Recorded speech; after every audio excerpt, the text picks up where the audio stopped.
ஸ்ரீஹீ ஸ்ரீமதே ராமானுஜாய நமக. ஸ்ரீமத் வரவர முனையே நமக. ஸ்ரீ ஸ்ரீனிவாச மகாகுரவே நமக. ஆழ்வார் எம்பெருமானார் ஜீயர் திருவடிகளே சரணம். ஸ்ரீசக்கரம் பக்தி யூடியூப் நேயர்கள் அனைவருக்கும் நமஸ்காரம். அடியேன் நந்தகுமார ஸ்ரீனிவாசதாசன், ஸ்ரீ கிருஷ்ணா வேதக்கல்வி நிலையம், காட்பாடி, வேலூர். மீண்டும் ஒரு ஏகாதேசி கதை விளக்க காணொளி வாயிலாக பக்தர்களை சந்திப்பதில் அடியேன் மிகுந்த மகிழ்ச்சி அடைகிறேன். இந்த காணொளியில் வருகிற மே 8ஆம் தேதி, அதாவது 8/5/2025 வியாழக்கிழமை அன்று மோகினி ஏகாதேசி, ஆம் மோகினி ஏகாதேசி குறித்த புராண கதை விளக்கம் வாயிலாக பக்தர்களை சந்திப்பதில் அடியேன் மிகுந்த மகிழ்ச்சி அடைகிறேன். வாருங்கள் இந்த ஏகாதேசி மகாத்மியத்துக்குள் செல்லலாம். அதற்கு முன்னதாக அடியேன் ஏற்கனவே தெரிவித்தது போல நம்முடைய பாவங்களை, அதாவது இந்த பிறவியில் மட்டுமல்லாது பல முந்தைய பிறவிகளிலெல்லாம் நாம் செய்த அனைத்து பாவங்களையும் தொலைக்கக்கூடிய அபார சக்தி படைத்ததுதான் இந்த ஏகாதேசி விரதம். ஆதலால்தான் விரதங்களில் எல்லாம் முதன்மையான விரதமாக இந்த ஏகாதேசி விரதம் கருதப்படுகிறது. ஆதலால் ஒவ்வொருவரும் ஏகாதேசி விரதத்தை முறையாக அனுஷ்டித்து பகவானின் திருக்கமல பாதங்களில் சரணடைந்தால் அவர்கள் வாழ்வில் ஏற்றம் பெறுவது உறுதி. அவர்கள் அவர்களுடைய பாவ விளைவுகளை தொலைப்பது உறுதி. வாருங்கள் ஏகாதேசி, இந்த மோகினி ஏகாதேசி விரதத்தினுடைய மகாத்மியத்தை காணலாம். அதாவது இந்த ஏகாதேசி வளர்பிறை ஏகாதேசி. இந்த மோகினி ஏகாதேசி விரத மகாத்மியத்தை கேட்பவரும் படிப்பவரும் 1000 பசுக்களை தானம் செய்த புண்ணியத்திற்கு இணையான புண்ணியத்தை பெறுவர் என்று புராணங்கள் கூறுகின்றன. விஷ்ணு பகவான் இந்த ஏகாதேசியின், அதாவது இந்த மோகினி ஏகாதேசியின் அந்த காலகட்டத்தில்தான் மோகினி அவதாரம் எடுத்தார் என்று புராணங்கள் கூறுகின்றன. ஆதலால் தான் என்னவோ பல வைணவ ஆலயங்களில் தற்போது பிரம்மோற்சவம் நடைபெற்று கொண்டிருக்கின்றது. அந்த வகையிலே மோகினி அவதாரமும் அங்கே ஒரு முக்கிய அவதாரமாக கருதப்பட்டு பகவான் அங்கே பக்தர்களுக்கு அருள்பாலித்துக் கொண்டிருக்கின்றார். இந்த ஏகாதேசிக்கு, அதனால்தான் இந்த காலகட்டத்தில் பகவான் மோகினி அவதாரம் எடுத்த காரணத்தினால்தான் இந்த ஏகாதேசிக்கு மோகினி ஏகாதேசி என்கிற பெயர் அமைந்தது என்று புராணங்கள் கூறுகின்றன. பகவான் விஷ்ணு மோகினி அவதாரம் எடுத்து தேவர்களுக்கு அமிர்தம் வழங்கியது போல் இந்த விரதத்தை மேற்கொள்ளும் அனைவருக்கும் இறைவன் நன்மையை வாரி வழங்குவார் என்பதும், இந்த நல்ல நாளில் விரதமிருந்து பகவானை வழிபட்டால் இந்த பிறவியின் வினைகள் மட்டுமல்லாமல் முந்தைய பல பிறவியின் வினைகளும் சேர்ந்து அழியும் என்பது ஐதீகம். ஏகாதேசி விரதம் பல புண்ணிய பலன்களை அருள வல்லது. பாவங்களை போக்கி நல்லருள் தருவது. அதிலும் மோகினி ஏகாதேசி மிகவும் சிறப்பு வாய்ந்ததாக கருதப்படுகிறது. கருத்து வேறுபாடு காரணமாக பிரிந்து வாழும் கணவன் மனைவி இந்த ஏகாதேசி விரதத்தை முறையாக அனுஷ்டித்தால் அவர்கள் இருவருக்கும் இடையே உள்ள கருத்து வேறுபாடு நீங்கி அவர்கள் சேர்ந்து வாழ்வார்கள் என்று ஞான நூல்கள் கூறுகின்றன. சீதை பிராட்டியை பிரிந்து வாடிய பகவான் ராமச்சந்திர மூர்த்தி தன் துன்பம் தீர்க்கும் வழியை தனக்கு உபதேசம் செய்யுமாறு வசிஷ்ட முனிவரிடம் கேட்டார். பரம்பொருளான ஸ்ரீராமரின் திருவுள்ளத்தை அறிந்து கொண்ட வசிஷ்டர், இந்த உலகிற்கு மோகினி ஏகாதேசியின் சிறப்பை உணர்த்தவே பகவான் ஸ்ரீராமபிரான் இவ்வாறு கேட்கிறார் என்பதை உணர்ந்தார்.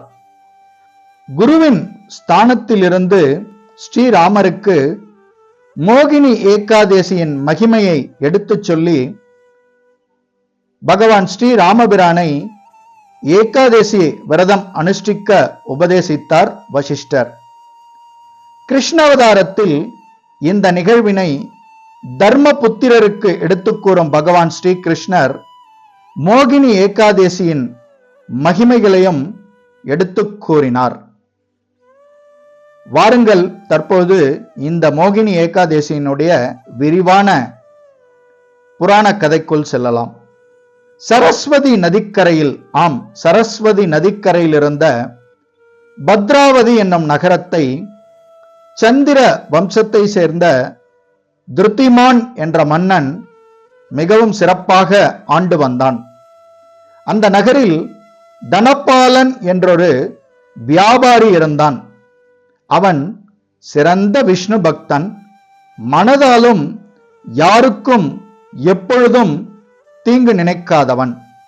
அவனுக்கு சுமனஸ், தித்யுமான், மேதாவி, சுக்ருதன், திருஷ்டபுத்தி என்று 5 புதல்வர்கள் இருந்தனர். இவர்களில் திருஷ்டபுத்தி மிகுந்த துஷ்ட குணம், அதாவது கெட்ட குணம் கொண்டவன். எப்போதும் போதையில் இருப்பது, மாற்றான் மனைவியிடம் முறைகேடாக நடப்பது, தெய்வமே கிடையாது என்று வாதாடுவது, பக்தர்கள் மற்றும் பெரியவர்களை அவமானப்படுத்துவது போன்றவையே அவனது இயல்புகள். மகனது செயல்கள் தனபாலன் மனதை மிகவும் வருந்தச் செய்தது. எனவே அவனை வீட்டை விட்டு விரட்டினார் தனபாலன். அப்பாடா, இனி நம்மை கேள்வி கேட்க யாரும் இல்லை, இஷ்டம் போல் இருக்கலாம் என்ற மனம் போனபடி வாழ ஆரம்பித்தான் திருஷ்டபுத்தி. ஆனால் செலவுக்கு பணம் வேண்டுமே, அதனால் திருடத் தொடங்கினான். களவாடிய செல்வத்தை தவறான செயல்களில் செலவழித்தான். அதனால் அவ்வப்போது காவலர்களிடம் சிக்கி கடும் தண்டனையும் அனுபவித்தான். ஆனாலும் அவன் திருந்துவதாக இல்லை. வினை விதைத்தவன் வினையை அனுபவித்துத்தானே ஆக வேண்டும். காலப்போக்கில் அவனது உடலில் பல நோய்கள் உண்டாகி உயிர் வாழவே மிகவும் சிரமப்பட்டான். ஒவ்வொரு நாளையும் நரகமாக கழித்துக் கொண்டிருந்தான். ஒரு நாள் காட்டில் கௌண்டன்ய முனிவரின் குடிலை கண்டான். முனிவர் கங்கையில் நீராடிவிட்டு குடிலுக்கு திரும்பிக் கொண்டிருந்தார். அப்போது அவருடைய ஈர ஆடையிலிருந்து சிதறிய நீர்த்துளிகள் சில திருஷ்டபுத்தியின் மேல் விழுந்தன. உடனே அவனுடைய மனதில் ஒரு மாற்றம் நிகழ்ந்தது. அவன் தான் செய்த தவறுகள் அனைத்துக்கும் பிராயச்சித்தம் தேட நினைத்து முனிவர் காலடியில் விழுந்தான். திருஷ்டபுத்தியின் கதையை கேட்ட முனிவர், நான் எனக்கு தெரிந்த மிக குறைந்த நேரத்தில் உனது பாவங்களை அழிக்கக்கூடிய ஒரு முறையை கூறுகின்றேன். பாவங்கள் செய்ய பல வழிகள் இருப்பது போல அவற்றிலிருந்து விடுதலை பெறவும் பல வழிகள் இருக்கின்றன.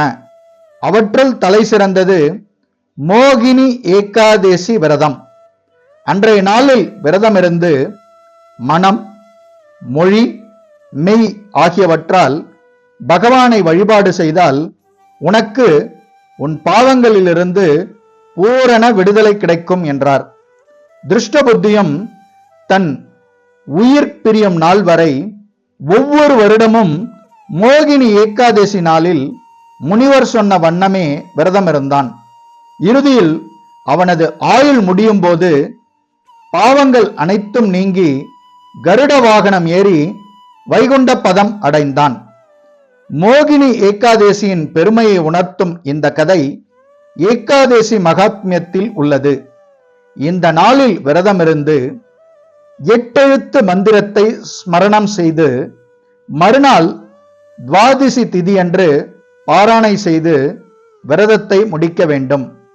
இந்த ஏகாதேசியின் பலன் அதை கவனிக்கும் அதிர்ஷ்டசாலி ஆன்மாவை மாயையின் வலையிலிருந்து விடுவிக்கின்றது.